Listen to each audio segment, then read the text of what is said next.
оваа тема ние си одбравме, јас и уште 20 ученици и работиме по групи од тројца и направивме ние презентација. Да. На првиот слайд имаме за литературата, нешто поопшто, односно литература или книжевност.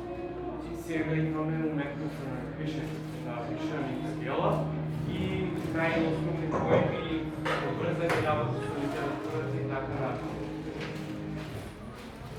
Сега тук имаме главните литературни видови, поезија, драма, после имаме есеј, прозна фикција и имаме некои други видови на прозна литература. Исто кратко објаснато. Сега имаме нешто за фолклорот. Спомнате тука фолклорот како поем во литературата, односно под поемот фолклор се подразбира сето усно творештво на еден народ, кое се пренесувало од генерација на генерација. Можеш да вртиш? Андреј, врти. Тука имаме народна литература, која што води потекло од митологијата, отобрените песни посветени на божество и од митолошките приказни подоцна се развиле нови литературни видови познати како народна литература. Тоа е всушност дефиниција за народна литература. Сега имаме особености на народната литература.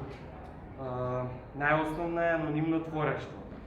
Потоа имаме усно пренесување од генерација на генерација, колективно творештво, имаме варијации, односно немаме точно пренесување на усното творештво од генерација на генерација и поради тоа се појавува импровизација. Добро. Македонски народни обичаи. Сега имаме некои празници, Пазник, Илинден и така објаснати. Народна музика.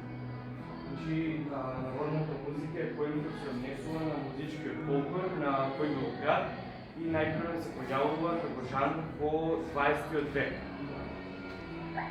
Македонска народна музика и игра, односно тука имаме ората. Македонска народна музика и сите македонски орати. Имаме тука слики представени носи, значи не само македонски, туку на сите носи во свет. Сега имаме за митот. Мит во литература.